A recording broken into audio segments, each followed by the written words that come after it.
Tô te escutando, pode falar.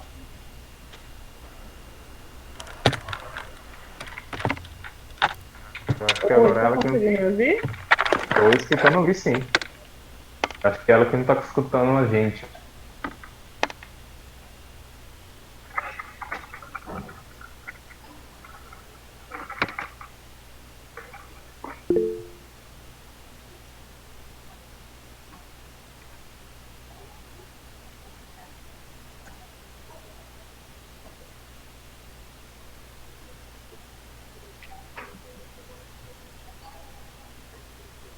Rafaela, você tá escutando a gente ou não? Eu acredito que não. Eu não sei se vocês estão conseguindo me ouvir, mas eu vou tentar passar aqui de uma forma.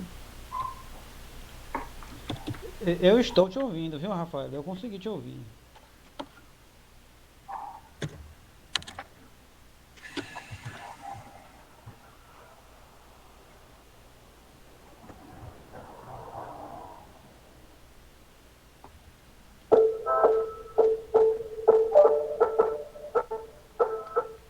Neste vídeo, vou executar um ensaio para a determinação de umidade pelo método da estufa. Para a realização deste ensaio, foi utilizada a norma NBR 6457 de 1986. A aparelhagem necessária para a execução do ensaio é a seguinte: uma amostra de solo, balança com precisão de 0,01 gramas, peneira de 120 mesh, grau com estilo, a estufa capaz de manter a temperatura entre 60 e 65 graus e 105 e 110 graus Celsius, cápsulas metálicas com tampa, dessecador, pinças metálicas e espátula. Deve-se preparar a amostra de solo. Para isso, vamos pegar uma quantidade de material e estorrá-lo e colocá-lo no estado fofo. Depois, deve-se pesar cada cápsula com tampa vazia e anotar os valores como sendo N3 e também adicionar cerca de 5 gramas em cada cápsula e anotar o valor da cápsula mais a amostra mais a tampa como sendo N1. Agora, vamos colocar as amostras na estufa, destampá-las e deixar durante 24 horas. Após as 24 horas, retire-se as amostras da estufa e as coloque em um secador até atingirem a temperatura ambiente. Em seguida, pesar a amostra mais a cápsula e a tampa novamente e anotar este como sendo M2.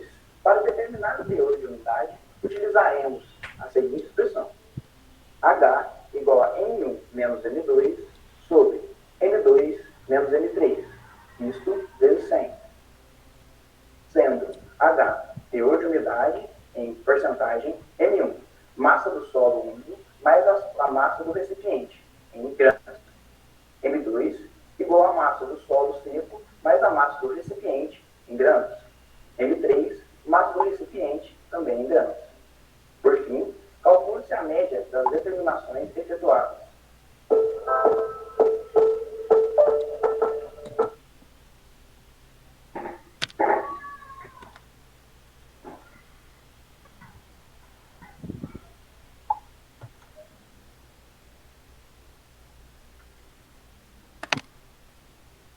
Oi, gente, vocês estão me ouvindo? Estamos sim, Agora, Rafaela. agora quem vai começar a falar, explicar essa parte é Eliomar. Boa noite, pessoal. Vamos dar continuidade. Iremos continuar falando sobre como analisar a umidade, né? Método da frigideira ou do fogareiro. É um ensaio muito útil quando se deseja uma resposta imediata, como em projetos de engenharia, já em fase de execução. Apesar de sua precisão ser inferior ao método da estufa, muitas vezes a urgência recomenda sua utilização. Neste ensaio, a secagem do solo leva de 20 minutos a 1 hora. Se trabalharmos com o mesmo solo, algumas obras utilizam a mesma jazida de solo como material de construção. A constância de solo pode ser substituída por um tempo fixado de aquecimento. Nós temos também um vídeo exemplificando este tipo de ensaio. Esse eu achei bastante interessante, porque ele é uma forma bem prática, mesmo como o próprio texto aí fala, mesmo ele não sendo preciso, mas às vezes em obra no meio do campo, eu acho que seria bastante útil para viabilizar uma resposta meio que imediata e depois mandar para análise realmente em laboratório. Pedir para a colega Rafaela passar o vídeo, por favor.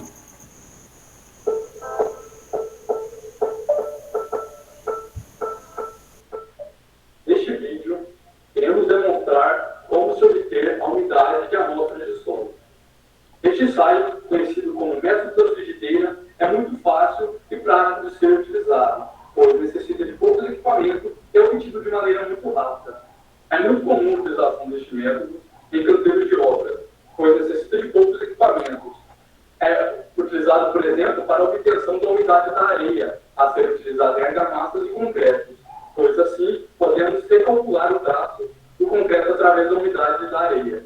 Para o ensaio, utilizaremos os seguintes materiais: uma frigideira com um fogareiro e um botijão, uma fonte de calor e a amostra de solo que a gente deseja. Essa amostra foi peneirada em uma peneira de 4,76 milímetros e utilizaremos uma balança. O primeiro passo do experimento é pesar a frigideira. A gente obtém esse valor.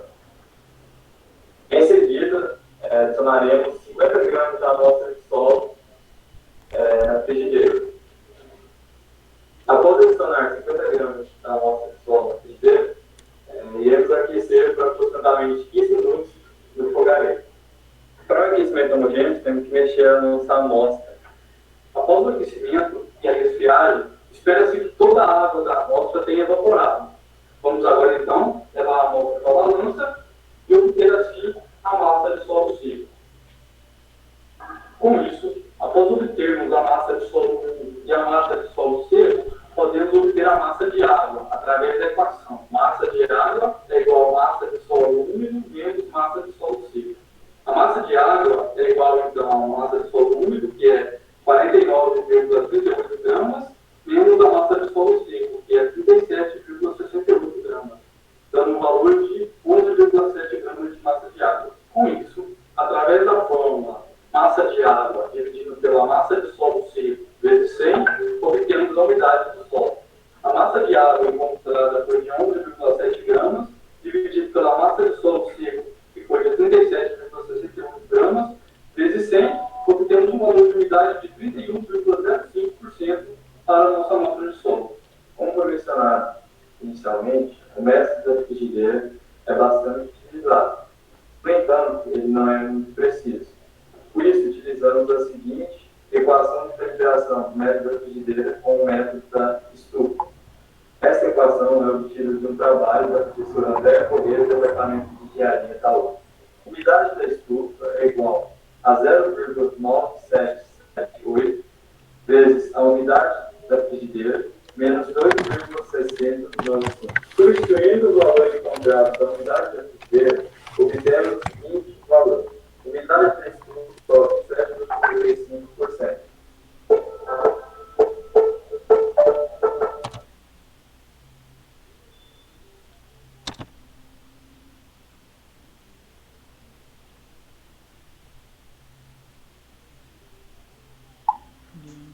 Vamos falar agora sobre outro método. Esse método que passou foi bem simples de execução. O único problema que eu vi dele em campo, o professor que tem mais, e os outros colegas que têm mais experiência vai saber dizer melhor que eu, mas o único problema que eu vi nele para fazer um teste daquele em campo é a balança de precisão. Em campo, o vento vai intervir nos resultados. Mas eu achei um método de forma bem simples para ser resolvido na obra de fato. Nós temos aqui um outro exemplo de método.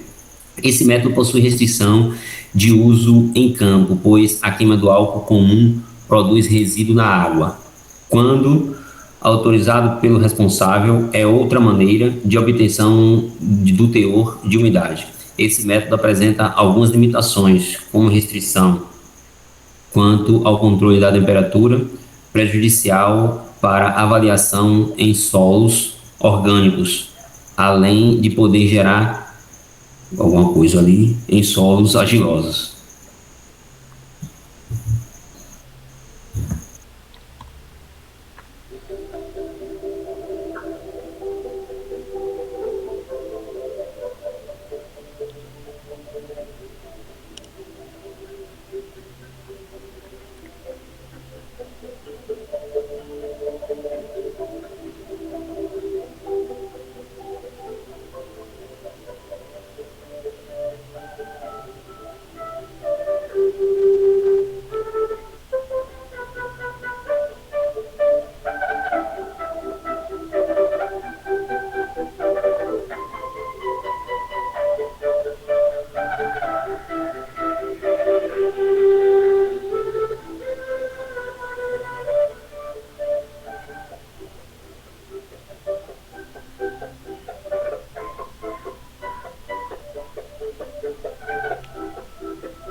Como nós vimos aí no vídeo anterior, esse método anterior é um pouquinho mais complicado, né? O primeiro método eu achei mais simples para fazer em obra. Esse é um pouquinho mais complicado. Esse próximo método que a nossa colega Sammy irá falar, parece, com o uso desse equipamento, parece que fica um pouco mais simples. Sammy da sequência nas apresentações.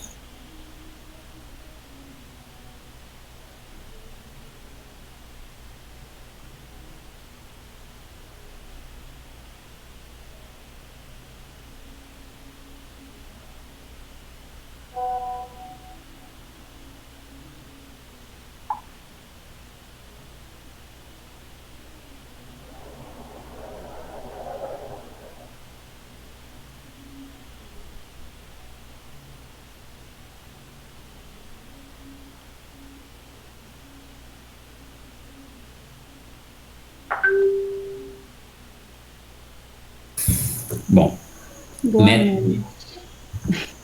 Pronto, Sêmen. Pode seguir. Pode seguir, Sêmen.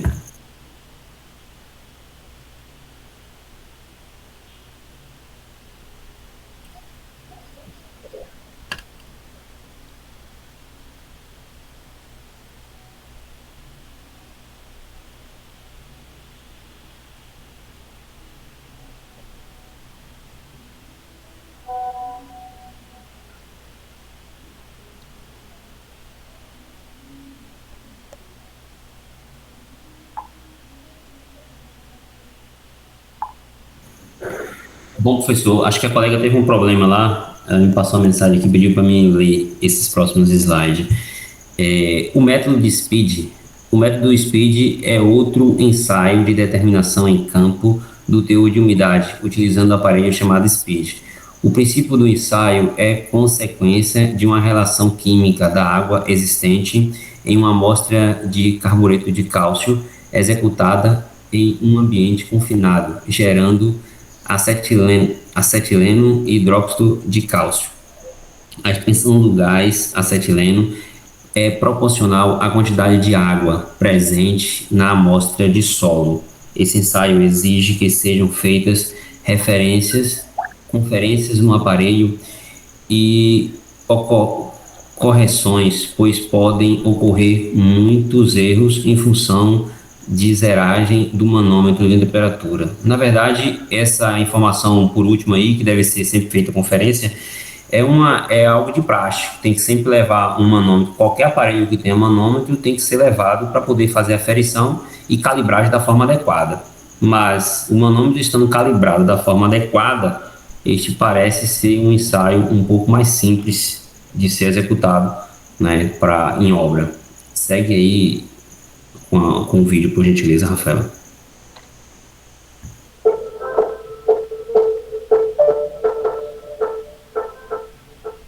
Este é um método de determinação da umidade do solo, chamado speed test. Ele deve ser realizado em campo, para ele demonstrar para vocês que vai realizar em laboratório. Os materiais utilizados são balança, que a gente vai utilizar de precisão, mas em campo vai ser utilizada essa balança.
informação sobre o terceiro. Após a realização do teste, deve-se tomar cuidado para abrir a garrafa, para ter o local aberto, para não ter perigo de intoxicação ou para precisar de condução.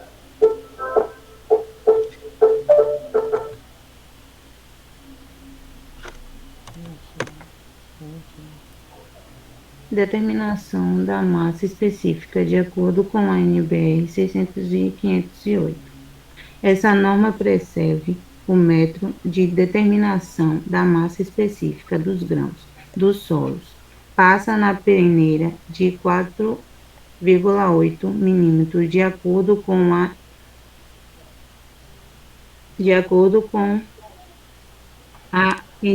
NBR 500 e 734, por meio de pneumétrico, através de realização de pelo menos 2 ensaios. Basicamente, o método do pneumétrico consiste em anota a massa seca de uma amostra, colocá-la em um pneumétrico completando o valor do recipiente com água destilada e pesada. Depois levamos o pneumétrico e completamos o seu volume com água destilada e o pesamos.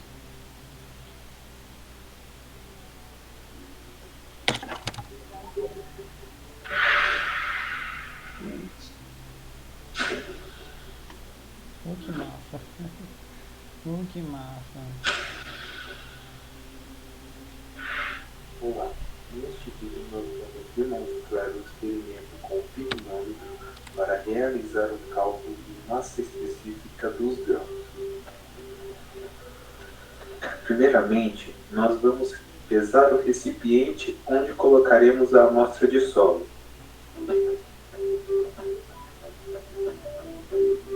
Após a pesagem, nós colocaremos o recipiente, zeraremos a balança e então colocaremos a amostra de solo. Neste experimento, utilizaremos 60 gramas de solo.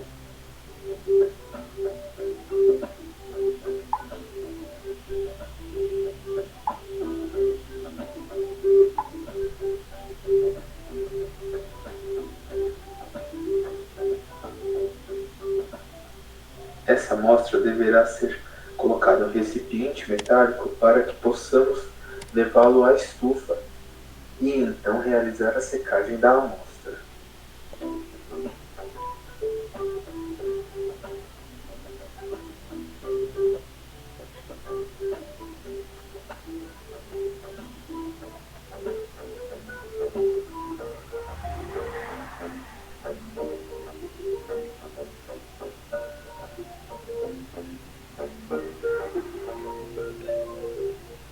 Após realizar a secagem, retira-se com cuidado as amostras da estufa.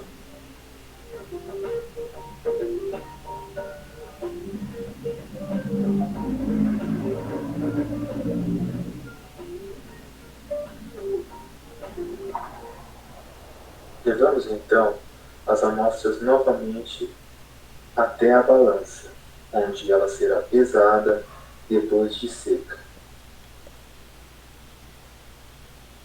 Agora, pesaremos a massa do piquinômetro.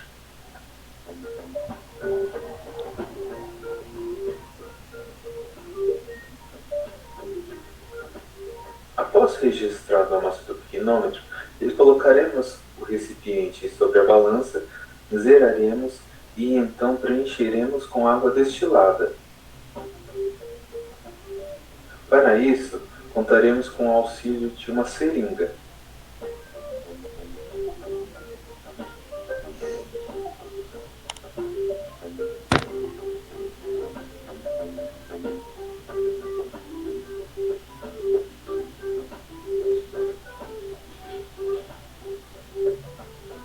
Após preencher completamente o recipiente, recolocaremos a sua tampa. e então poderemos anotar a sua massa.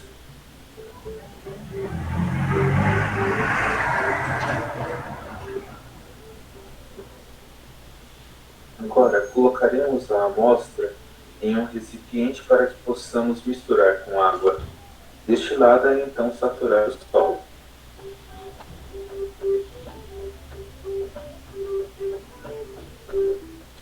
Após o solo saturado, recolocaremos dentro do piquenômetro e então completaremos o recipiente com água destilada.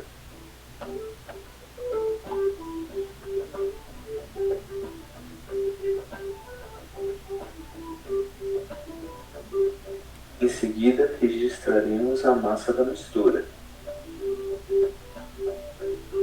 Entrando agora no memorial de cálculos, nós poderemos observar o cálculo da massa da água, da umidade e de sua densidade.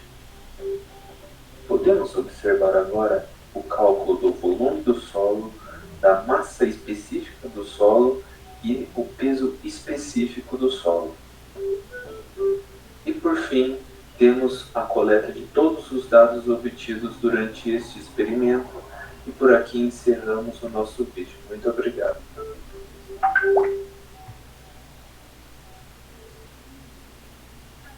O piquenômetro de 50 ml, a norma ML 093 e 94 recomenda o uso de piquenômetro de 50 ml. Comparando ambos os processos, pode dizer que na norma NBR 600 e 508 e a MBRT 1984, o tamanho da amostra poderá caracterizar o ensaio com menos representativos, sendo compensado pelo fato da repetição de mais ensaios como mais amostras. A prática diz que os ensaios com piquenômetros de 50 ml forneceram resultado mais precioso quando ensaiamos amostras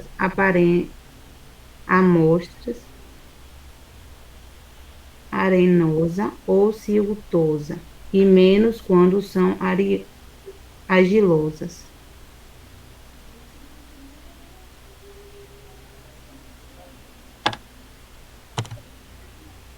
Gente, vocês estão me ouvindo? Sim. Normalmente, Rafaela. Agora eu vou falar sobre a determinação da massa específica aparente do solo, de acordo com a NBR 7185. Esta norma específica é um método para determinação e ela tem um emprego do frasco de areia para estar auxiliando. De acordo com a imagem, aí está o frasco, aí tem um registro, o volume que vai ser escavado também. E o ensaio do frasco de areia possibilita tanto em laboratório quanto em campo a sua aplicação em quase todos os solos, com ou sem pedregulhos, que permitam a escavação manualmente e que os vazios naturais não possibilitem a entrada dos grãos de areia. Outra recomendação é que o solo possua coesão suficiente para que as paredes do orifício cavado no solo permaneçam íntegras, sem deformações da cavidade.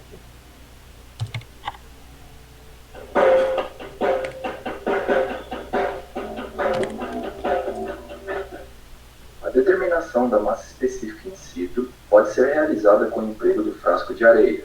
Tal ensaio aplica-se a solos de qualquer granulação, contendo ou não pedregulhos, que possam ser escavados com ferramentas de mão e cujos vazios naturais sejam suficientemente pequenos, de forma a evitar que a areia usada no ensaio penetre neles. O material escavado deve ser suficientemente coesivo e firme, de modo que as paredes da cavidade aberta permaneçam estáveis e as operações a serem realizadas não provoquem deformações. Para a realização do ensaio, são necessários areia de massa específica conhecida, frasco de plástico, funil metálico provido de registro, bandeja quadrada com apoio para o funil, pá de mão, talhadeira de aço, martelo, nível de bolha, régua,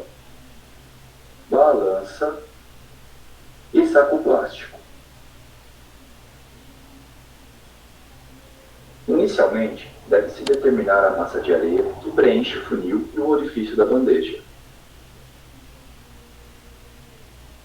Desta maneira, determina-se a massa inicial do frasco de areia com um funil metálico. Em seguida, sobre uma superfície plana, posiciona-se a bandeja.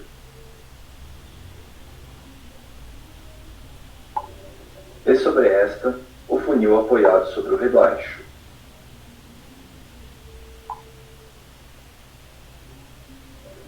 Abre-se o registro para a areia escoar livremente até cessar o movimento no interior do frasco.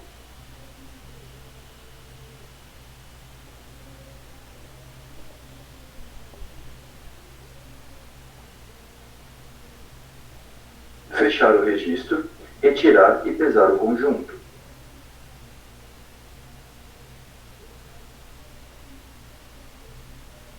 Assim, a diferença entre as massas corresponde à massa de areia que ocupa o funil metálico. A areia presente no interior do frasco deve ser lavada e seca, e sua massa específica deve ser conhecida. Esta areia deve ter grãos com diâmetros entre 1,2 e 0,59 milímetros, onde a soma das porcentagens em massa retidas nas peneiras de 1,2 milímetros e passada na peneira de 0,59 milímetros deve ser igual ou menor do que 5%.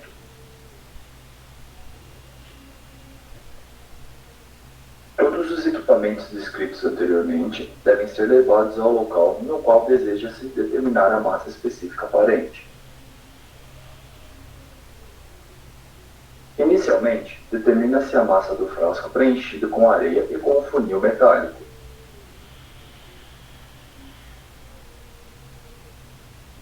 Em seguida, limpa-se a superfície do terreno para torná-la tanto quanto possível plana e horizontal.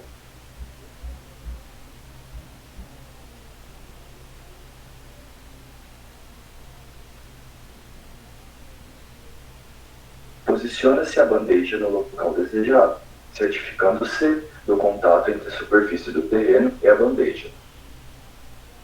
Ainda, verifica-se se a superfície está horizontal com um nível de bolha. Com o auxílio da talhadeira, martelo e concha, escava-se uma cavidade no terreno, a qual é limitada pelo orifício central da bandeja.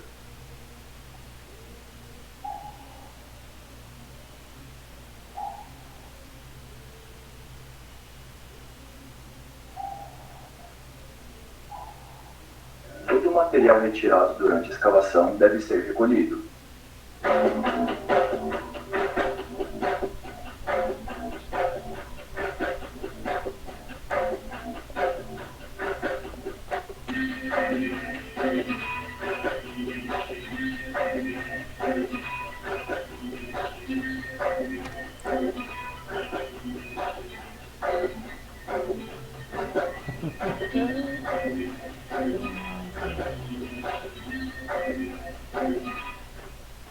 Escava-se o terreno até uma profundidade de 15 centímetros. Finalizada a escavação, mede-se a massa de solo retirada do terreno.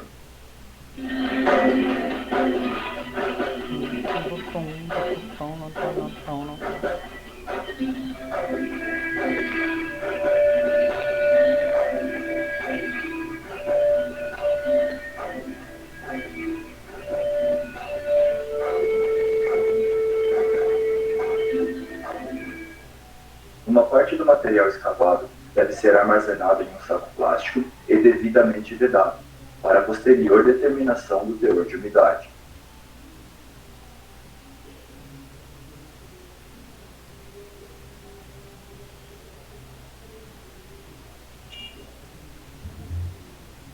Instala-se o conjunto frasco e funil, de modo que o funil fique apoiado no rebaixo da bandeja.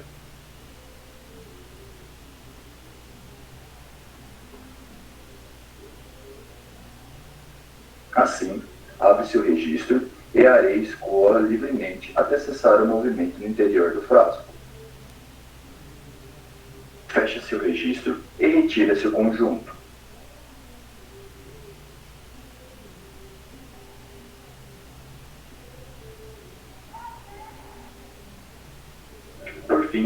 massa final do frasco após a saída da areia deve ser determinada. A massa específica aparente in situ será igual à massa do solo escavado dividida pela massa inicial menos a massa final do frasco de areia menos a massa de areia presente no funil. Tudo isso dividido pela massa específica da areia. No laboratório, determina-se o teor de umidade do material escavado. Para tal, mede-se a tara de 3 cápsulas.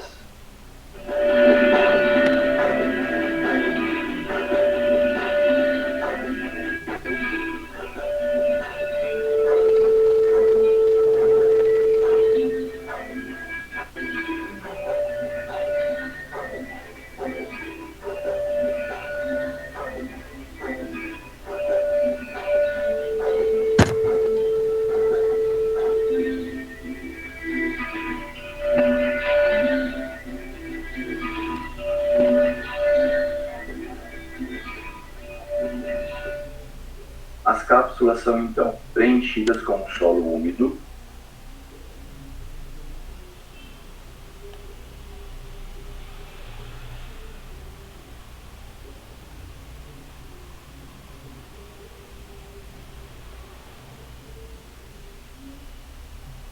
e então determina-se a massa da cápsula contendo solo úmido.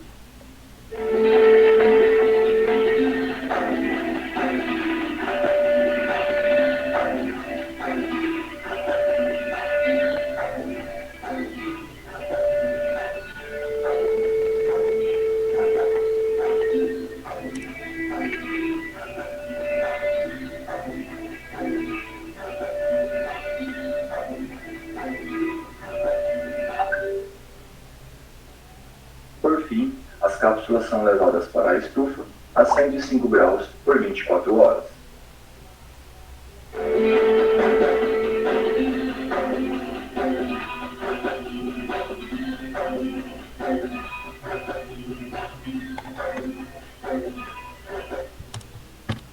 Bom, gente, agora eu vou falar sobre outro tipo de ensaio para determinação da massa específica aparente do solo, de acordo com a NBR 9813.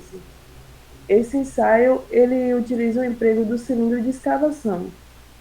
As amostras indeformadas são obtidas pela cravação de um cilindro metálico, de acordo a esse aí da foto, ou pela confecção de um cubo com dimensões mínimas de 10 por 10, em superfície, após a abertura da escavação de um poço de extensão. Nessas amostras, podemos obter a massa específica aparente, colhendo uma fração de solo para a determinação do teor de umidade e volume. Por ser uma amostra regular, ela é retirada em cubo. A extração da amostra é feita cortando e escavando cuidadosamente o terreno natural. Após a coleta da fração de solo para a massa específica aparente, o cubo é envolvido em panos e parafinado, sendo acondicionado em uma caixa com serragem para garantir sua integridade no transporte. Eu vou passar um videozinho explicando aí.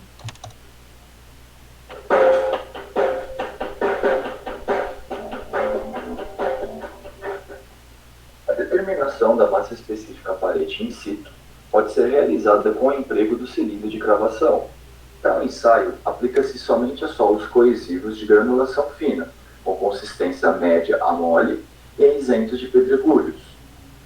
Para a realização do ensaio são necessários o cilindro de cravação, colarinho destacável, soquete de cravação, haste guia, concha, picareta de mão, régua biselada, espátula, saco plástico e balança. Inicialmente, determina-se a massa do cilindro de cravação.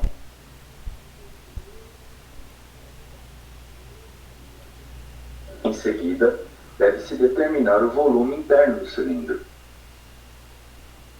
Para tal, devem ser tomadas 4 medidas distintas do diâmetro interno e 4 medidas distintas da altura.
Todos os equipamentos descritos anteriormente devem ser levados ao local no qual deseja-se determinar a massa específica aparente. Limpa-se a superfície do terreno para torná-la tanto quanto possível plana e horizontal.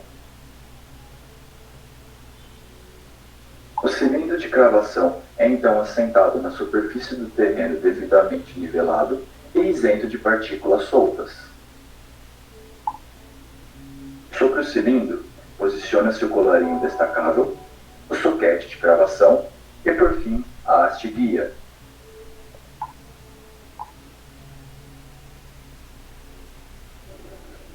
Agora, inicia-se então a cravação do cilindro por intermédio da queda livre do soquete de cravação.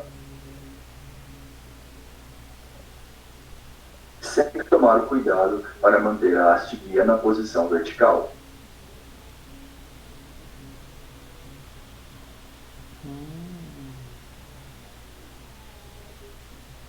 O processo de cravação deve ser contínuo, até que o cilindro fique com a borda superior cerca de 1 centímetro abaixo da superfície do terreno. Com o auxílio da picareta de mão, escava-se o terreno ao entorno do cilindro.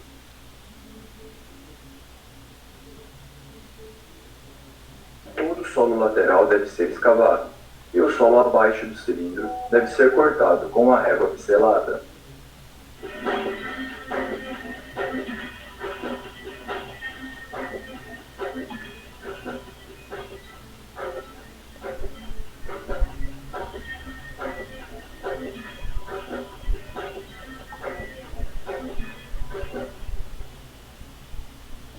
Utilizando-se a espátula, remover o excesso de solo e rasar ambas as faces do corpo de prova com a régua pincelada.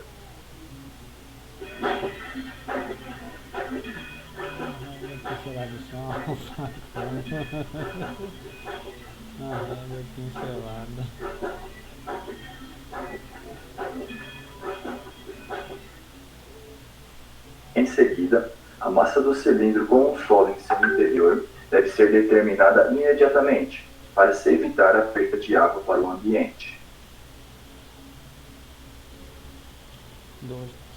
Por fim, armazena-se o cilindro em um saco plástico devidamente vedado.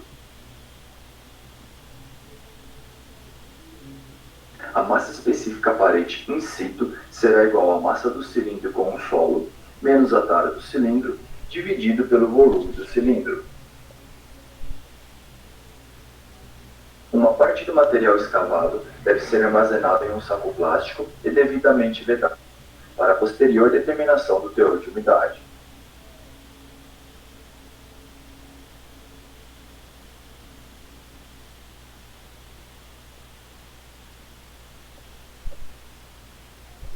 No laboratório, determina-se o teor de umidade do material escavado. Para tal, mede-se a tara de 3 cápsulas.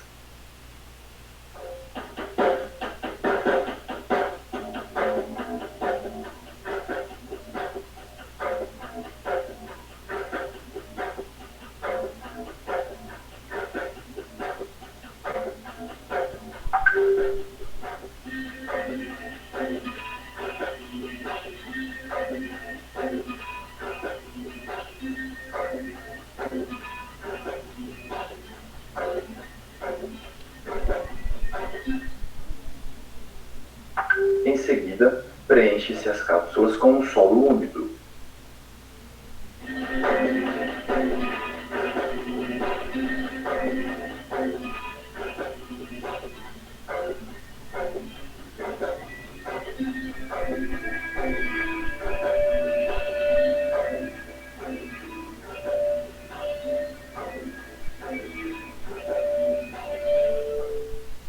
Então, determina-se a massa da cápsula contendo solo úmido.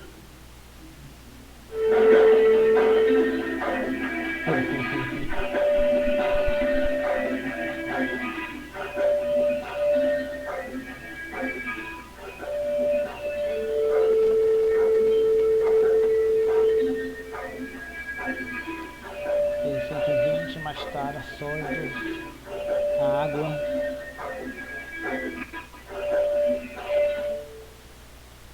Por fim, as cápsulas são levadas para a estufa a 105 graus por 24 horas.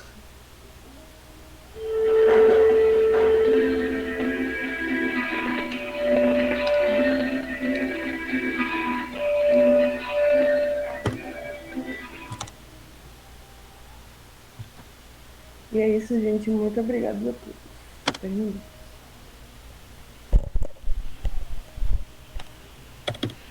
Terminaram tudo mesmo? Legal, velho. Legal. Gostei do ensaio. Pois é, né, Diógenes? Também gostei, viu, Rafaela? Parabéns ao grupo aí. Foi uma boa apresentação, né? Vocês falaram pontos muito importantes, né? Agora vamos lá.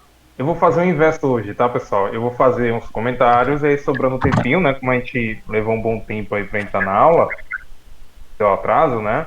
Aí eu faço meus comentários e aí no final eu passo a palavra para vocês, certo? Quem tiver alguma curiosidade ou alguma dúvida, tá? Vamos lá, tem algumas anotações aqui. Começando, vamos começar do início, né? Falar um pouquinho aí da apresentação da Rafaela do início aí dos slides que ela falou, um pouquinho do ensaio na estufa, né? Mas primeiro, Rafaela, excelentes slides, tá? Foi bem montado, você vê que você tem a preocupação de fazer uma arte legal, né? Visualmente a gente não ficava tão perdido, então você colocava a imagem do ensaio e as informações sobre o ensaio, né? Uhum. Então isso foi importante também para a gente ficar mais vidrado na apresentação, tá? Só um porém, um asteriscozinho pequeno, tá? Eu achei que ficou muito texto, tá? Tem hora que, assim, tinha alguns que eram necessários, eu vi e tal, né? Que falavam um pouquinho da NBR, etc. Mas tinha outros que eram um pouquinho desnecessários, né? Uhum. E assim, isso é um geral para todos, né? Quando vocês estiverem lá, né, numa obra, e aí você precisa de rapidez, né? O cliente está lá batendo na sua porta, e aí, ó, isso aqui, vamos fazer o quê? Né? Então, assim, se você falar, não, peraí, deixa eu pegar um papel, aí você começa lá, não, é porque a gente tem que fazer assim, assado, assado, assado, e começar a ler, né? O seu cliente vai virar as costas e vai embora, né? Então, vocês devem ter essa praticidade de saber o que está falando, sem precisar muito se apoiar no texto, tá? Isso é para os demais, tá? Não estou falando só para o grupo, não. Isso é para os demais. Agora, voltando para a apresentação, né?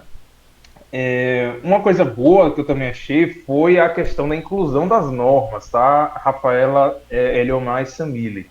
Em todos os pontos vocês citaram as normas também, então é isso que importa, né?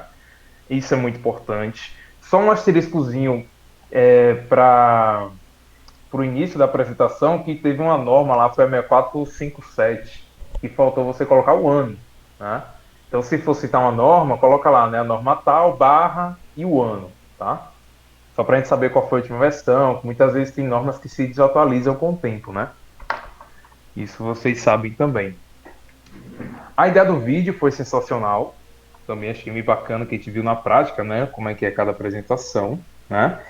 E a questão da apresentação da estufa, do ensaio, eu acredito que não ficou muita dúvida não, né, pessoal? Porque, assim, aquele ensaio da estufa é simples de entender. Você coletou uma amostra, né, em um determinado local. A amostra, ela vai ter um teor de sólido, né, e um teor de vazio que é preenchido por ar ou por água, tá? Quando você coloca na estufa, a estufa no laboratório, você lá está controlando a temperatura, né, que vai até 105, 120 graus Celsius. Então você sabe que você vai ter certeza absoluta que quando você retirar a amostra dali, ele não vai ter mais a parte líquida, né? Porque se você colocou em uma temperatura controlada, a mais de 100 graus Celsius, a água vai evaporar, né? Então, por isso que esse ensaio da estufa é o mais preciso, né? Quando a gente quer saber o teor de umidade, certo? E eu gostei bem que ele trouxe isso, né? Trouxe lá a estufa, o carinha abrindo e tal. Então, no vídeo também acabou mostrando isso. Vamos lá, deixa eu ver da parte da estufa, ok. Agora eu vou falar um pouquinho. Tu tem alguma coisa para falar aí, Rafaela? Ou não? Não, professor, tranquilo. Show de bola, né? Na parte de Eliomar, aí, né? Eliomar teve uma boa fala também, né? Sabe apresentar bem. Teve a ideia dos muitos textos também, mas depois ele dava a consideração, que eu achei importante. E Eliomar, ele falou um pouquinho do método da frigideira, né? Esse método da frigideira, eu dou risada, porque ele tende a muito erro, né? Eu já vi pessoas fazendo isso em obra de uma maneira totalmente errada, né? A ideia a frigideira seria a mesma ideia da estufa, né? Vocês fervem água todo dia, vai fazer um café, você vai lá, coloca no fogão, né? E aí a água evapora, obviamente. Só que o controle de temperatura, você não tem, né? Você não tá ali igual na estufa, controlando a temperatura, tal, etc. Então isso tende ao erro, né? Eu já vi casos que a pessoa vai fazer isso em campo, né? Falar, em campo não tem estufa, então vamos fazer o método da frigideira. Pô, massa, beleza, vamos fazer. Mas eu já vi casos das pessoas pegarem a frigideira molhada, rapaz, e colocar lá a amostra. Eu falei, cara, vai tender ao erro, né? Pega uma frigideira seca, pelo menos, né? Que aí você só vai levar em consideração a umidade ali do solo. Você vai pegar uma frigideira molhada e fazer esse ensaio, né?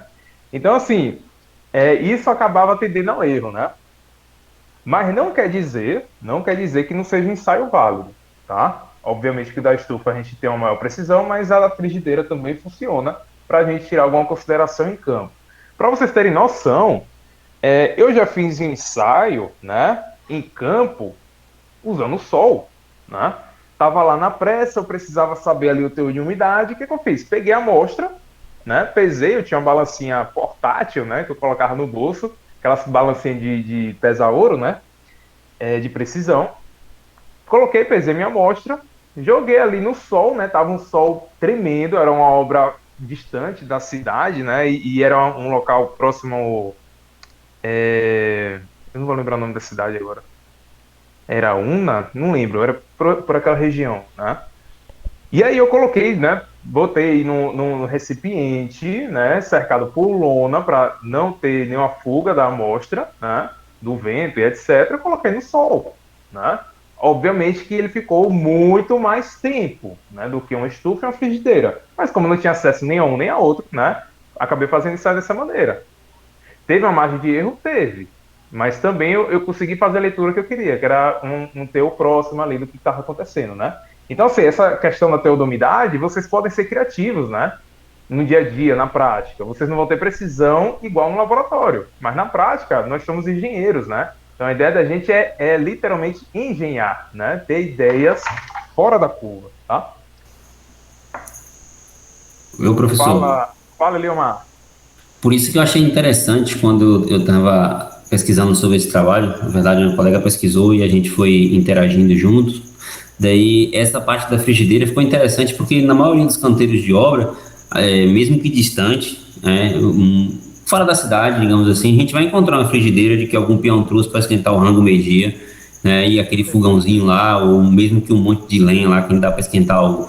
Claro que, como o senhor falou, é algo que não é preciso, mas estufa a gente só vai encontrar mais em laboratório ou uma obra um pouco maior que já leva uma estufa ou retire material dali para uma estufa. Mas eu pensei assim, através do método da frigideira, a gente consegue ter uma noção, né? E, digamos assim, dá para ir tocando a obra daquele jeito lá e tira a amostra e manda para um laboratório para fazer os testes mais precisos, para ter uma precisão maior. Então, a questão da frigideira eu achei prático, né? Qualquer canto a gente vai achar um pedaço de lata que faz, claro, pode até colocar, secar bastante, fazer algum processo que mantenha a lata em temperatura natural, temperatura ambiente, né, para depois colocar os ingredientes dentro e fazer as amostras. Por isso eu achei interessante o método da frigideira, mas, como o senhor falou, é algo que não é preciso, realmente, tem que ir para um laboratório para ter uma precisão melhor.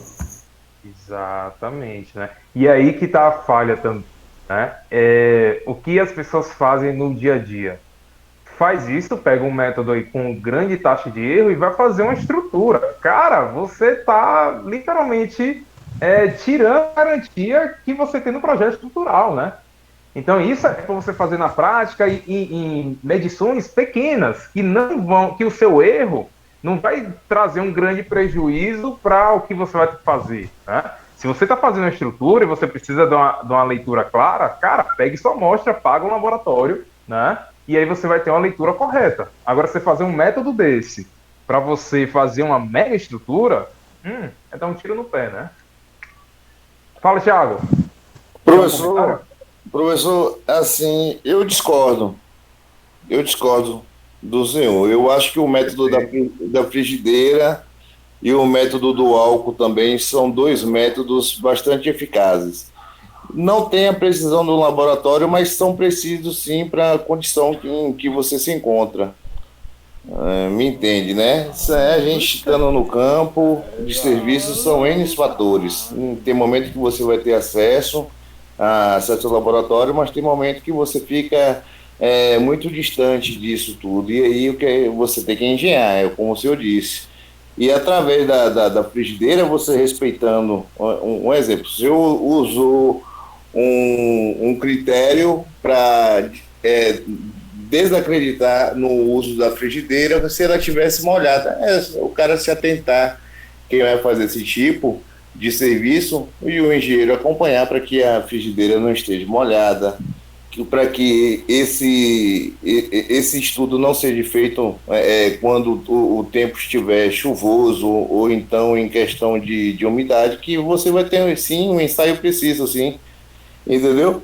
Porque através da temperatura da frigideira é a mesma coisa da estufa. O problema é que a estufa consegue encapsular, né? Fica tudo fechado ali. Controlar a temperatura também. Separa o ambiente natural do que tem ali dentro, entendeu? Mas se você tiver cuidado e se atentar, você consegue fazer tranquilamente, porque sabemos que a molécula da água é H2O. A partir de 90 graus Celsius, ela começa a ser quebrada e se evapora. Se você conseguir secar bem a sua terra, você tirou todo o teor de umidade dela. Então você precisa fazer isso com calma e precisão, entendeu? A mesma coisa é o que acontece com o álcool. O álcool você adiciona, mistura bem a terra, depois você vai queimar o álcool. Como o H2O tem a molécula de hidrogênio, né, e 2 de oxigênio, o álcool vai usar o oxigênio como comburente e provavelmente vai quebrar a molécula também e ela vai se evaporar. São ensaios precisos, professor. Eu discordo. É o contrário, Thiago. Dois hidrogênio e um oxigênio. É a mesma coisa, vai quebrar. Não é a mesma coisa, não. Não, na forma. Assim, Thiago, tu entendeu o que eu quis dizer, né, Diógenes? Vai quebrar a molécula, Diógenes. O que se importa é quebrar a molécula, você quebra a cadeia. E, consequentemente, você faz com que a composição química evapore. Que é a ideia, que é separar a água do solo. Você vai conseguir fazer isso. Agora, você está falando tão bem, eu tenho uma desconfiança aqui que você já fez esse teste antes. Eu não fiz não, Diogo. Isso aí é sapiência. Você precisa ter um pouquinho.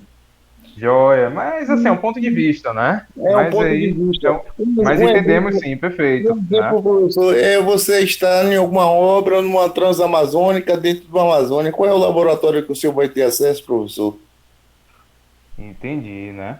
Mas vamos Então, quer nessa, tá? dizer, Só para eu ter o tempo, né? Mas eu são, entendi, Thiago, seu ponto de é vista. isso aí. Perfeito, né? Eu acho que Entendi mesmo. funciona. É aceitável e funciona. Senão não existiria, né, esse tipo de ensaio. Uhum. Mais uma coisa que o Eliomar falou foi a respeito do vento, né? Eliomar, você falou do vento para atrapalhar balanças. Na prática, não atrapalha não, tá? Você não vai fazer medições numa ventania, por exemplo, né? Mas se você colocou ali em qualquer lugar, né, fechado assim e tal, você consegue fazer a leitura precisamente. Até porque hoje em dia você tem várias balanças portáteis digitais, né? Então você não utiliza muito aquela balança, né, de pêndulo ou alguma coisa assim do gênero, tá? Então o vento não vai atrapalhar muito não. Só um asterisco aí que tu falou na sua apresentação. Ok. Certo? E a respeito do álcool, o método do álcool, né, que até o Thiago falou um pouco aí, segue o mesmo princípio, né? Você vai ali tocar fogo no solo, né? Para a tendência, né? Para a ideia é evaporar a água, né? A água vai adquirir essa energia térmica e vai mudar de estado físico, né? Só que tem um porém, tá? O ensaio é a mesma coisa da frigideira, você não controla muito bem como a estufa, né? Como até o Thiago falou, dependendo do ponto de vista, você consegue fazer para coisas pequenas ou ter alguma margem, enfim. Mas o problema é o seguinte, que eu até já vi na prática também.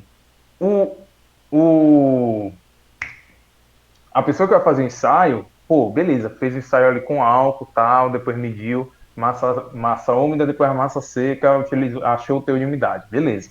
Só que depois ele vai fazer um outro ensaio com a mesma amostra para saber a textura do torrão, né? E aí ele vai ver, fez o teste lá, né? O teste visual, falar, não, esse torrão aqui é frágil, né? Pô, claro, né, cara? Tu pegou o solo, tocou fogo, colocou álcool etílico, você mudou as características ali do solo, né? Então, assim, tem que ter um pouco de engenhosidade quando você vai fazer essas análises, né? Tem Ô, que ter uma diferença aí. professor, nesse ensaio que você está falando aí, que passou no vídeo, que eu não entendi direito, eu não sei direito os procedimentos. Aí passou um vídeo que queimou 3 vezes, né? E precisava ser 3 vezes quem queimar o solo, foi? A proporção que usaram, eu não observei direito como foi. Qual é a proporção de álcool, solo? Pelo que eu vi ali também, é um ensaio que eu nunca fiz, tá? Mas se faz 3 vezes, até para ter certeza que ele conseguiu fazer evaporar toda aquela água que estava na amostra, né? Então é mais um critério para diminuir a margem de erro, né? E a critério do peso, pelo que eu sei, não é normatizado, tá? Então você pode pegar uma amostrazinha, coube na cápsula, você consegue fazer tranquilamente, né? Senhores, rapidinho, deixa eu só ver uma coisa aqui, tá? Um minutinho só. Peraí, um minutinho só. Eliomar, vai falando aí por enquanto, Eliomar. Vai tirando minhas dúvidas aí, Eliomar. Me dá uma luz aí, Eliomar. Vai explicando que algum daqueles processos que passou eu não entendi nada. É só reassistindo o vídeo e lendo, né?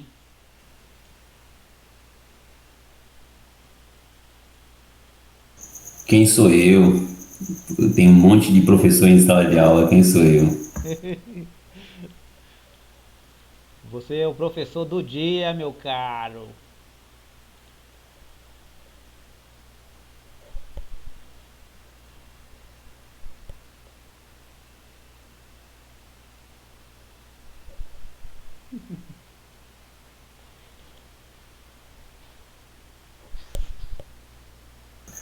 As honras é para nossa amiga Rafaela, que fez todos os slides aí, toda a elaboração dos slides. A gente apenas estudou em cima do que a Rafaela passou pra gente. Senhores, retornei, tá? Aí eu falei da questão do álcool, mas sensacional, foi bem apresentado também.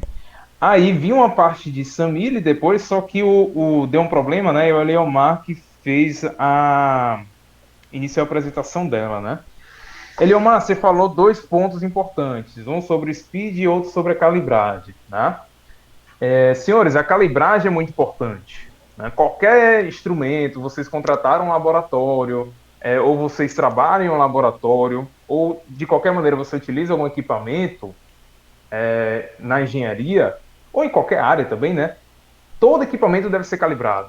Então, existe selo de metro, existe uma validade, você tem que analisar, você tem que pagar caro muitas vezes, mas é necessário. Porque você fazer uma medição com um instrumento fora de calibragem é também dar um tiro no pé, né? Tem certificações, né, professor? Manda para as empresas já especificadas e já vem com um certificado que está calibrado ou que estava fora. Isso, e tem validade, né? Tem validade. Sim. Para vocês terem noção, né, no laboratório que eu já trabalhei, rapaz, a gente tinha uma máquina de compressão, né? A calibragem era milhares de reais. Eu lembro que era bem caro ver um cara de São Paulo para medir e fazer calibragem, tã. Então, assim, era caro? Era. Mas se qualquer fiscal chegar no laboratório e falar, ó, deixa eu ver sua máquina, deixa eu ver o certificado, e tiver fora da validade, tu paga uma multa incrível, né? E também você acaba perdendo credibilidade, porque você fez ensaios com a máquina que não garante aquele resultado, né? Então isso pode dar um processo no futuro, mil coisas, né? E falando um pouquinho sobre o SPEED, né? Vocês falaram muito bem sobre ele. Basicamente é a reação química, né? Que é entre o hidróxido de cálcio, se eu não me engano, se não me falha a memória. E aí, através da reação química, há uma dilatação aí desse gás devido à presença de água. E aí tem um medidor, né? E aí tem as medidas da tabela para saber o tanto de umidade que aquela amostra tinha, tá? Não sei se vocês viram, mas tinha uma cápsula. Essa cápsula é justamente o fator principal para ter essa reação química e colocou 2 bolinhas de aço, né? Aquelas bolinhas de aço é só para quebrar a cápsula, tá, pessoal? Ele não serve para muita coisa, não. Só para quebrar ali aquela cápsulazinha. Então, até se você não tiver a bolinha, tiver, sei lá, nada, né, e conseguir quebrar ele só agitando o SPEED, você consegue também fazer um resultado. E aí, eu lembro também do início, né, que eu cheguei no laboratório, e aí não sabia de nada, né, estagiário, de engenharia, etc. Os laboratoristas já ficavam pirados, né? E aí eu fui aprender um pouquinho sobre SPEED, né? Rapaz, a primeira coisa que o chefe do laboratório fez foi isso, né? Ele foi lá, fez, né? Quebrou a cápsula e falou, ó, agora você tem que, além de analisar o indicador, você tem que ver se o nível tá ok. Aí eu me aproximei, né, do SPEED, ele foi lá e abriu a válvula. Rapaz, saiu o gás que foi esse hidróxido de cálcio. Pense no bicho que fede pra caramba. Foi bem no meu rosto, velho. Falei, tá certo. Ele, não, isso aqui é o batizado aqui e tal, agora você tá batizado, não sei o quê. Mas pense no bicho que pede aquela cápsulazinha, viu? Mas, enfim. Falou do SPEED. Deixa eu ver o que mais. Foi uma boa apresentação também. E aí depois veio a Samile, né? A Samile fez uma leitura do piquenômetro, né? O piquenômetro ele é para medir a massa específica, já não é bem mais o teor de umidade. E aí, seguinte, o vídeo que ela trouxe vários dados, de várias informações. Velho, aquilo é muito mais simples do que o vídeo trouxe. Né? O que acontece? A massa específica é uma massa sobre o volume. Tá? Quando ele falou lá no vídeo, você coloca a amostra, depois coloca a água pura, né? Era água pura ou álcool etílico que ele utilizou? Não era álcool, não, era água pura, exatamente. E aí ele pegou na seringa, colocou ali no piquenômetro. Rapaz, a gente não faz mais aquilo, não. Existe recipientes para armazenar o líquido, que já tem uma ponta fina, então você não precisa ter esse trabalho de tirar para a seringa, você vai direto no piquenômetro, né? E aí você não perde aquele volume. E aí o que acontece? Raciocine comigo, né? Se a massa específica da água é 1, a água pura aproximadamente 1, né? 1 gramas por centímetro cúbico. Tá? Se eu conheço a massa específica da água, e aí eu coloco na mistura lá, né? Água e solo, eu sei o quanto de volume vai aumentar ali devido à água, e eu sei depois a diferença que vai ser do solo. É simples, a conta é simples, né? Então você pesou a massa seca, você sabe o tanto de massa que está indo ali no piquenômetro, né? Você acrescenta água pura, E aí ele vai variar o volume. O próprio piquinômetro tem um indicador, né, da variação de volume. Então, ou seja, se eu estou variando o meu volume com adição de água pura, eu sei o volume que tem ali de solo, tá? Ele só faz essa diferençazinha. E utiliza a água pura justamente por ser uma massa específica conhecida, né? Então ele trouxe indicadores, contas, então na prática é muito mais simples. Falei aqui do piquinômetro, depois de Samile, veio a Rafaela falando um pouquinho do frasco de areia, né? Rafaela, deixa eu ver o que eu anotei aqui, eu anotei alguns pontos também. Ô, professor, na questão do piquinômetro, é adicionada água porque a água existente no solo, ela vai para a água que foi adicionada, ela é somada junto e se separa do solo, a gente consegue separar a proporção de água com a do solo, não é isso? Isso, exatamente. Aí eu consigo definir. Por isso que não pode ser feito, um exemplo, com a água que a gente recebe em nossa casa, porque essa água tem outros componentes, né? Outros componentes químicos, e com isso eu acho que iria atrapalhar essa questão aí, não é isso? Isso, exatamente, né? Então, a gente não recebe uma água pura. A água da gente é toda tratada, né? Isso. Ela tem cloro, tem sulfato, tem flúor, tem muita coisa. Então, quer dizer que então a gente, para fazer esse teste, esse piquinômetro, ele só funciona se o solo não estiver contaminado, não é isso? Contaminado, que você fala, ele já vai estar seco, né? Não, contaminado que eu falo, a umidade que ele tiver tem que ser uma umidade que seja, um exemplo, proveniente do ambiente, da umidade do ambiente, da chuva, algo do tipo. Mas, um exemplo, se houve um vazamento de água tratada nesse local, com toda certeza você vai ter erros quando fizer esse teste do piquinômetro. Perfeito, acho que eu entendi. Quando você vai utilizar, você está falando um solo que ele recebeu algum material de outro lugar, por exemplo, né? Isso. Isso não vai tender muito ao erro, não. Porque, por exemplo, se eu fizer, caiu algum material estranho no solo, vamos lá, o que esse material estranho fez com o meu solo? Vou lá, pego o piquinômetro, né? Analisa a massa específica. Né? Esse solo, né? Eu posso pegar um outro solo parecido com o que eu tinha, tipo na mesma região, né? Faço análise também no piquinômetro. As massas específicas vão ser diferentes, porque um vai estar, entre aspas, contaminado e o outro não. Aí você consegue chegar a uma conclusão e até mesmo saber o que fez, qual o material que tem ali junto com aquele solo. Entendeu? Entendi, professor. Entendi. Por aí, né? Mas o piquinômetro é simples, né? Na prática ele é bem simples de se trabalhar. Já o frasco de areia, tem um probleminha também nesse frasco de areia. Primeiro, né? A areia que se utiliza não é qualquer areia.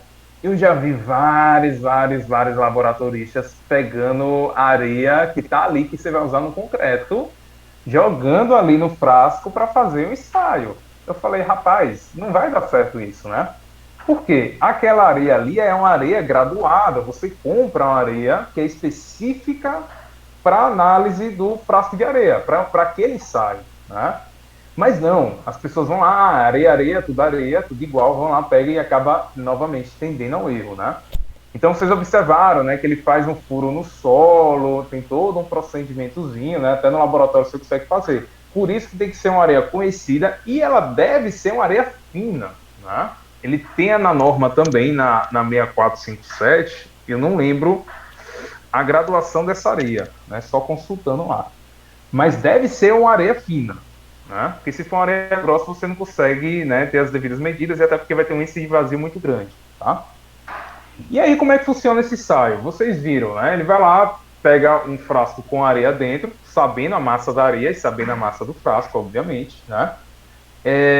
E aí ele cava um buraco lá, né? Coloca uma chapa de aço para delimitar o diâmetro desse buraco, né? E aí preenche esse buraco com areia. Só que ele preenche de uma maneira controlada. Perceba que é um frasco com um cone, né, no final. Tem um registrozinho todo diferente, né? E aí ele tem que fazer essa queda controlada.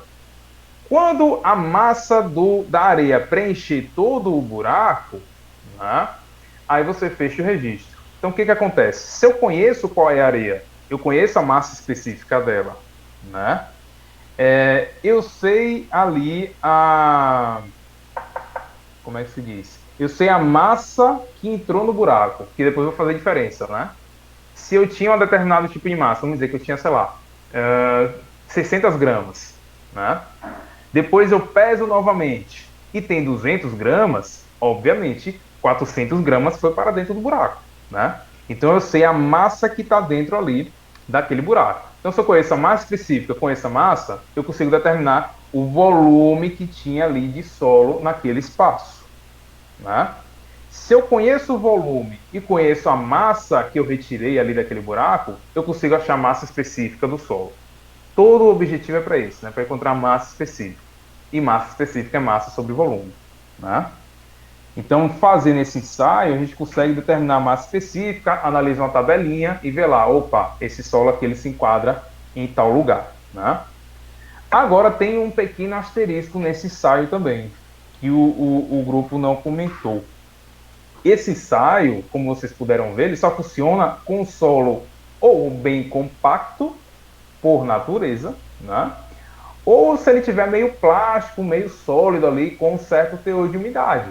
Porque imagine, você vai cavar um buraco numa praia de Ilhéus, né? E aí você vai cavar esse buraco, obviamente que o buraco ele não vai permanecer ali durante um bom tempo, porque a areia, né, ela acaba obstruindo esse buraco, tá? Então ele não funciona com determinados tipos de solo, beleza? Isso é um ponto importante também. E tem gente que, vou contratar laboratório, estou aqui à beira-mar, vou fazer uma casa, e o meu laboratório vai vir lá do Mato Grosso, né? Chique, importante, né? Vou cobrar os olhos da cara. Aí chega aqui, o cara vai lá e traz um frasco de areia para saber massas específicas. Você fala, cara, eu estou na beira do mar, né? Como é que você quer fazer um ensaio desse aqui, sendo que o solo predominante aqui é areia, né?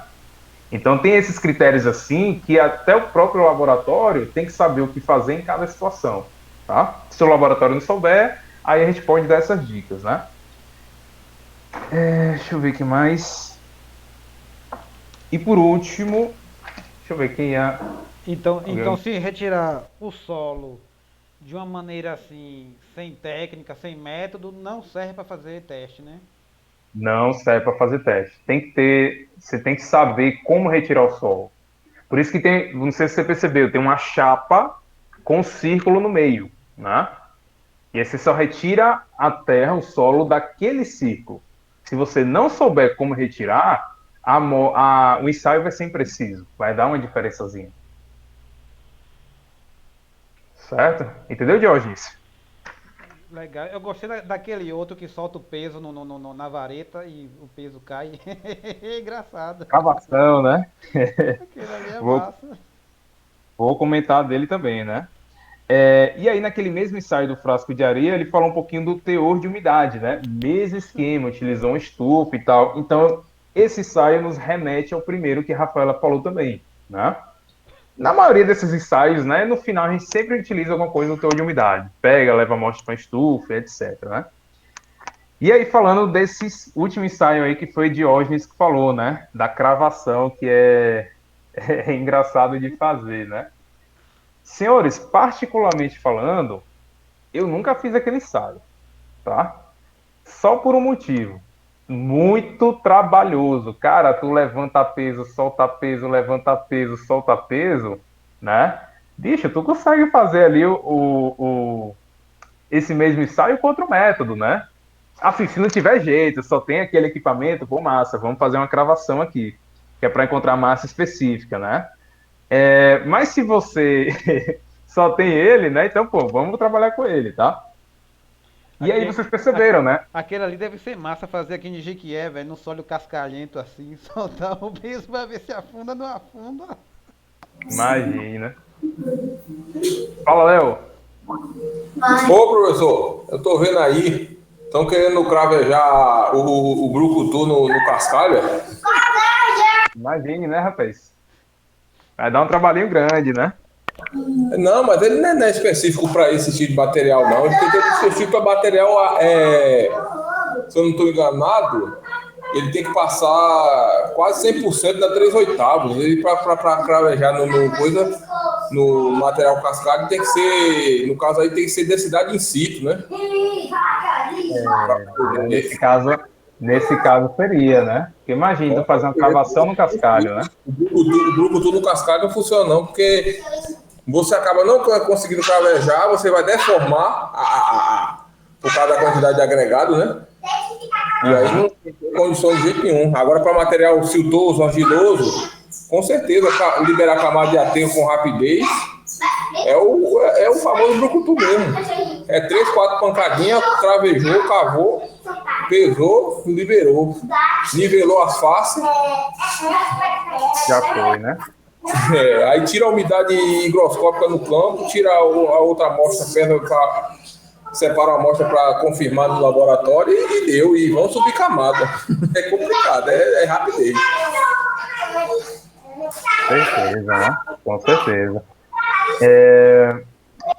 Aí tem esse ponto que o Leonardo falou, né? Que a gente tem que soltar a norma, etc., para dar uma olhada, né? Agora, tem um porém também, né? Eu já vi, assim, não foi nem obra minha, né? Eu tava passando em algum lugar, era terceirizado, que assim, uma dica que eu dou também, tá? Vocês vão lá, entram numa empresa, pô, massa, vocês trabalham com,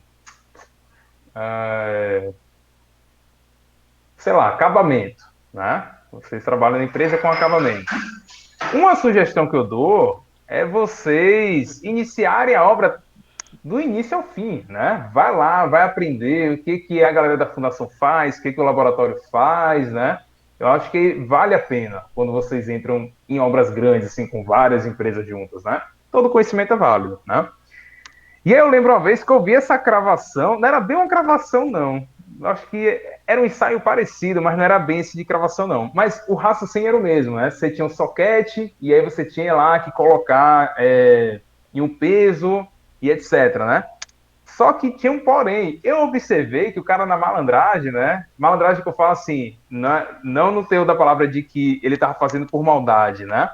Mas assim, não sei se por falta de informação, ele não estava levantando o soquete e soltando em queda livre. Ele estava empurrando, né, o soquete, e também ele estava soltando de diversas alturas. Uma hora ele soltava mais alto, outra mais baixo. Então, eu vendo esse ensaio agora da cravação, eu lembrei dessa informação, né? Que quando você vai fazer um ensaio desse, você tem que soltar o peso de uma queda livre na mesma altura normatizada, né? E sempre. Se você alterar a altura ali da queda livre, né? Daquele objeto, obviamente, que vai ter um resultado diferente, né? Se você soltar de mais alto, de mais baixo, às vezes até a quantidade também de socos ali vai ser maior ou menor, né? Então isso também é normatizado, tá? A norma lá fala, dependendo do ensaio, se for algum ensaio, né, que tem que fazer alguma cravação em algum lugar, você precisa cravar tantas vezes, de tal altura. A gente vê muito isso também no slump, né? No slump test não, desculpa, na formação do corpo de prova do concreto, né? Acho que vocês estudaram, a maioria, se não, vão estudar ainda, né? Você vai fazer ali o CP, o corpo de prova, e aí você vai lá, faz o adensamento, né? Você vai até uma determinada altura. Você não vai até o final e etc, né? Então tudo isso é normatizado também, né? Fala, Leomar.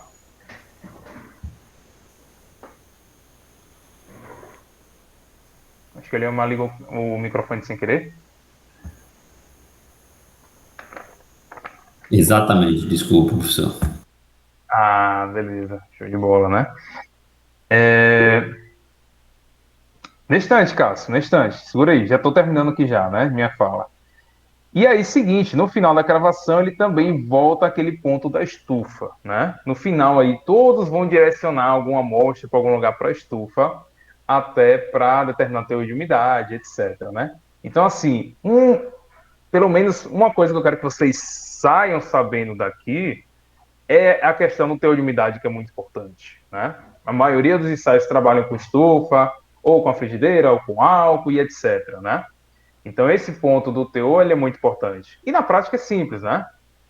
Tem lá uma massa com amostra, com uma amostra que obviamente tem umidade.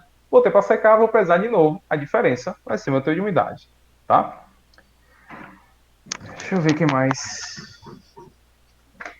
Senhores, eu acho que eu só anotei isso, viu? Foi algumas folhinhas hoje aí. Alguém tem alguma consideração aí, algum ponto de vista falar também?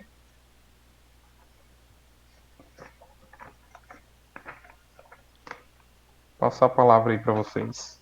Eu queria entender de Maria Valasque, o raciocínio dela e do grupo, né?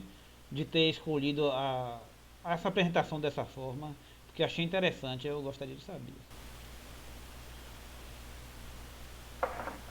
Oi, é Rafaela, é porque eu tô com o e-mail da minha mãe no computador. Mas a gente escolheu dessa forma porque eu imaginei que ficasse mais didático, né? Porque como ia falar sobre ensaio, aí seria melhor explicando em vídeo mesmo. Isso, perfeito, né? Alguém mais?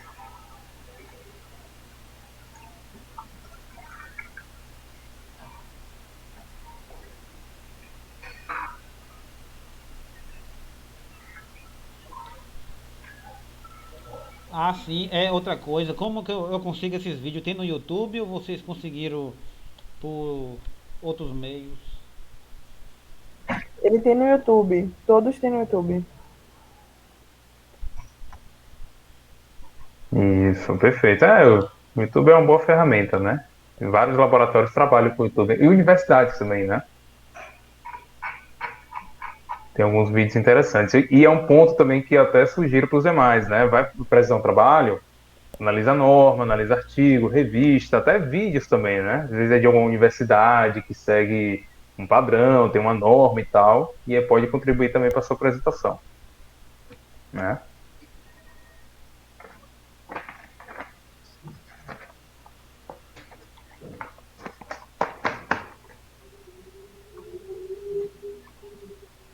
Senhores, não sei se vocês conversam um pouco, né? Pedia que o pessoal tá empolgado até com política aí, mas hoje está todo mundo já mais cansado, né?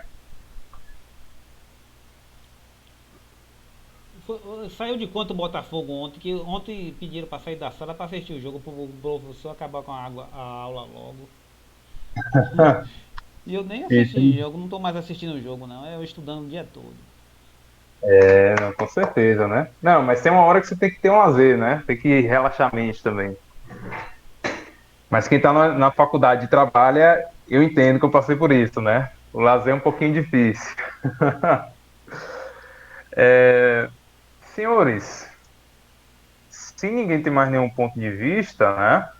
O que eu vou fazer? Eu só tenho algumas informações para passar para vocês e a gente pode finalizar a nossa aula, certo? Deixa eu só pegar aqui minhas anotações aqui também. Descrição mecânica do solo. Vamos lá. Primeira coisa, né? Antes que eu esqueça. Avaliação fácil, né? Na última semana aí. Foi tranquilona, né? Eu nem sei se eu acertei, não vi a nota sair lá. Isso, não, a nota não saiu não. Vou ainda pegar para fazer o lançamento, né? Até porque eu sou novato, então não entendo muito bem aquele sistema, tá? Mas, no geral, não foi muito ruim, não. Até porque também não tinha muito que ser cobrado, né? Tá? Agora, só um ponto, que eu recebi o e-mail de todos, mas faltou aí a Carlito, Emanuele, Leidiane e a Samile.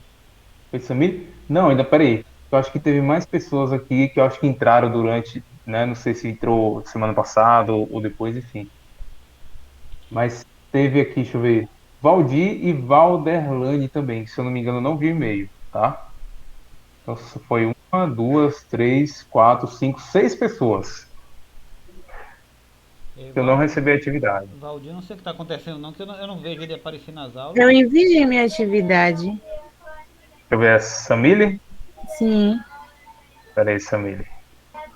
Deixa eu só ver aqui. Eu falei teu nome, não foi? Foi. Tá. Você me mandou por um e-mail seu mesmo? Ah, Samile, Sim. desculpa, tá aqui. Samile de Jesus, né? É. Ah, deixa eu colocar um X aqui. Isso, então da Samile tá ok.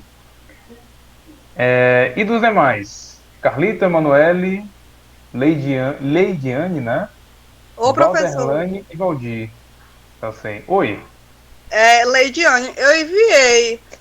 tu enviou também? Sim. Deixa eu ver aqui, Leidiane. Tu mandou por e-mail seu mesmo também? O e-mail meu mesmo. Tem que observar, porque se errar uma letrinha já era. Não foi. Isso, né? Não, e até justamente por isso que eu tô perguntando agora, entendeu? Que às vezes está aqui no meu e-mail, ou também não vi, né? Aí eu coloco aqui na barra de pesquisa, fica mais fácil. E é bom até eu perguntar pra pessoa, né? Agora, Leidiane, ela é Y no e-mail. 29 Santos. Aqui, Leidiane Santos, achei também. Então, opa, deixa eu colocar um X aqui na minha planilha. Certo, Leidiane, valeu, tá? Ok. Então só tá Carlito, Emanuele, Valderlane e Valdir. Esses 4 aí que eu não tô vendo aqui na minha relação, tá? E aí, quem tiver o contato, puder falar, ó, cara, o professor falou ali que não recebeu seu e-mail, né? Fala com ele. Fala, Jetson. Alguns alunos não estão tendo acesso ao AVA, não estão tendo acesso a próprias aulas, e às vezes outros não está inscrito também no TIS, né, ou no grupo do TIS, alguma coisa do tipo, para ter acesso às aulas. Então, alguns alunos aí optaram por não fazer a prova, mesmo porque o AVA acabou sendo liberado agora, nessa semana, para alguns, então eles preferiram não fazer a prova, né. Seria bom entrar em contato com esses alunos, mas, assim, eu não sei se todos aconteceram a mesma coisa, né, mas alguns colegas meus me relataram isso, que optaram por não fazer a prova, que não estava tendo acesso ao AVA, né? Então não adianta fazer a prova sem ter o conhecimento, né? Sem ter assistido basicamente nenhuma aula. Com certeza. Então, beleza. Eu não sei pode falar. Não sei se é o caso de Valdir, da outra colega aí, Vanderlane, ou dos demais, mas o que me parece que seja basicamente isso, entendeu? Eu tenho um colega meu agora que ele me falou que ele desistiu porque só teve acesso, o AVA dele não teve acesso, estava lá como sem matrícula ainda, e aí ele optou por não, ele até chegou a assistir as aulas, mas optou por não fazer a prova porque o AVA dele não tinha sido liberado ainda. Eu quero saber como é que o coordenador vai resolver daquelas pessoas que não fechou matrícula, né, e ele mesmo colocou lá no grupo que no dia 29, né, tinha encerrado, né, essa questão de alterar a disciplina, né, fechar matrícula, tinha encerrado. Então, com certeza, muita gente passou da data porque o outro coordenador não resolveu. Né, com certeza. E assim, a gente também tem um prazo para alimentar essa nota dessa avaliação, né. Então, também não sei como é que vai ser feito. Eu vou passar essa lista aqui para eles, né, para ele, de quem está faltando, e aí não sei qual é a sua providência da faculdade, né? Senhores, então acho que é só isso, tá? O que eu vou fazer também? Sim, eu vou mandar a programação atualizada para vocês, né? Contando com a semana que vem, que vai ser a semana da palestra, né? Então, a próxima apresentação só vai ser no dia 29, tá? Ô, professor, é isso, eu queria saber quando é que a equipe da gente iria apresentar. A nossa é compactação do solo, do campo. Compactação do campo. Tiago, eu vou mandar lá no WhatsApp a programação atualizada. Tá, ok. Certo? Aí você abre lá o arquivo, dá uma olhada lá no PDF. E a respeito das notas, professor, da prova, o senhor não postou ainda no AVA? Não, ainda não. É isso, como eu sou novato, né? Eu ainda estou aprendendo aquela questão do sistema do AVA e etc. Tá? Beleza, tranquilo, professor. Ô, professor, só mais uma dúvida. Essa avaliação, essa apresentação, vai ter o peso de 2.500 pontos? É isso que eu tenho que acertar com o coordenador ainda também. É mais um ponto. Mais um ponto que eu tenho que acertar, entendeu? Ok, porque geralmente os professores trabalham com listas, né? Uhum. E apresentações. Como o senhor novato não teve um tempo hábil para estar apresentando as listas, a gente vai apresentar agora através das próprias os eventos e apresentações. Então, para a gente que ficaria viável, pelo menos pro meu grupo, né? Por mim, ficaria viável a situação da nota através dessa apresentação, né? Isso, não, essas apresentações têm nota sim, tá? Pode ficar tranquilo, né? Senhores, mais um ponto também para finalizar, tá?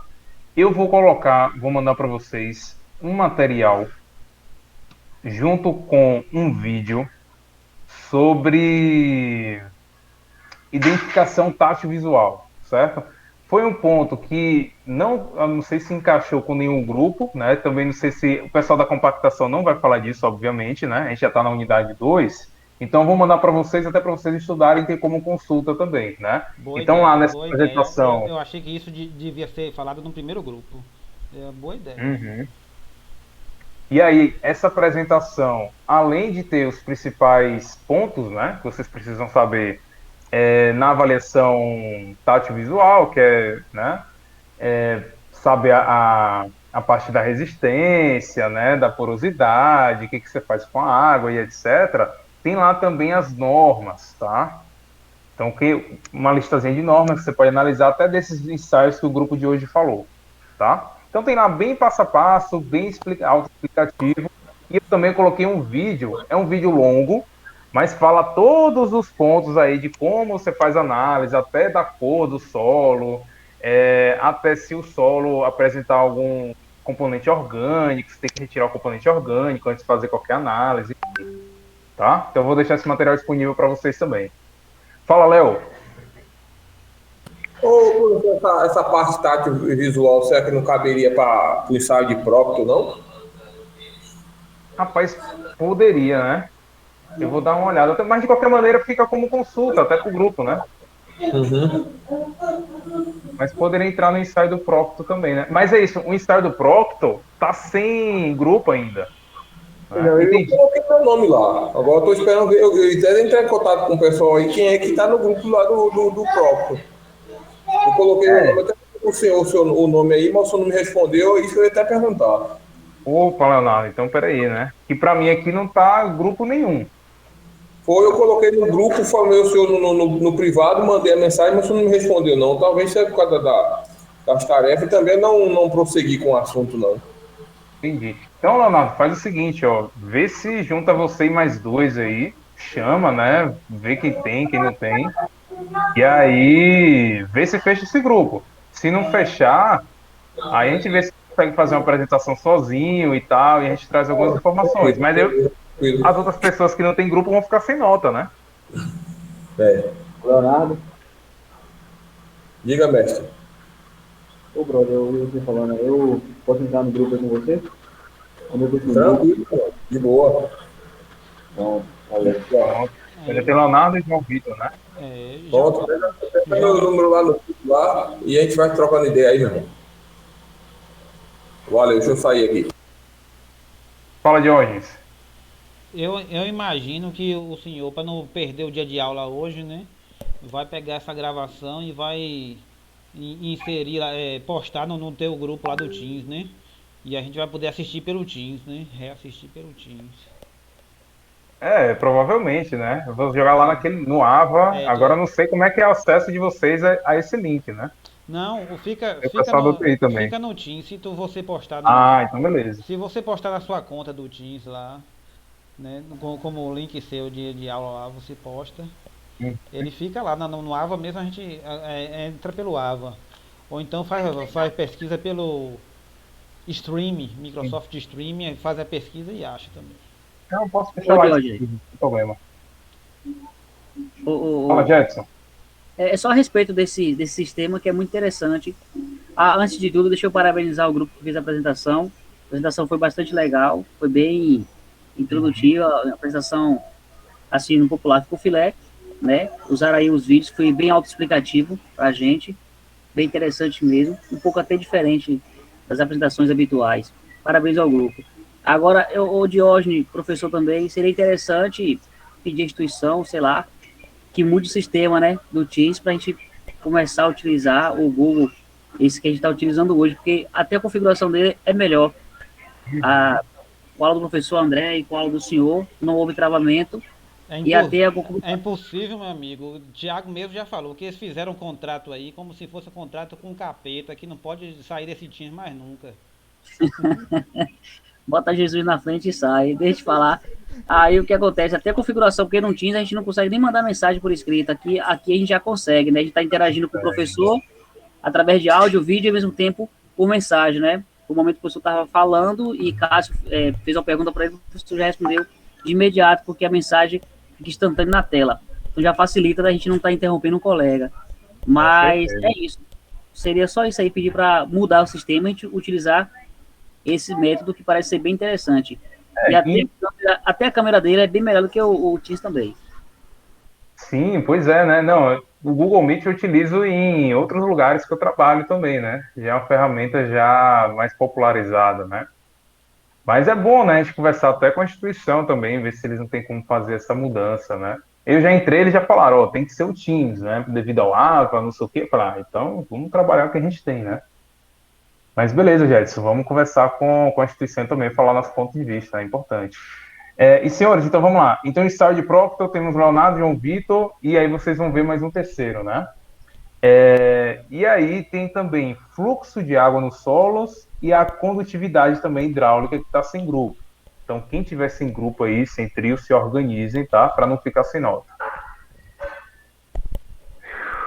Beleza? Mais alguma dúvida? Então, deixa eu finalizar aqui minha gravação. Tranquilo, tranquilo. Eu esperava que o senhor ia dar aula ainda, ia botar mais slide e tal. Que nem a última aula. Se deixar, a gente fica aqui até 11 da noite, né?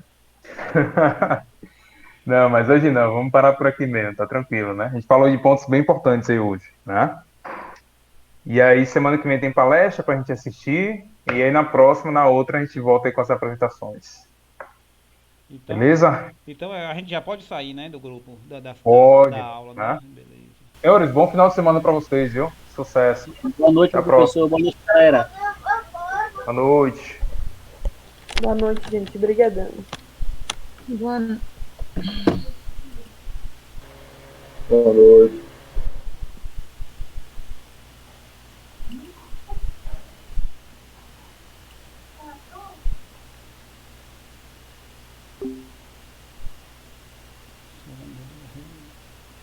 Encerrou a unha.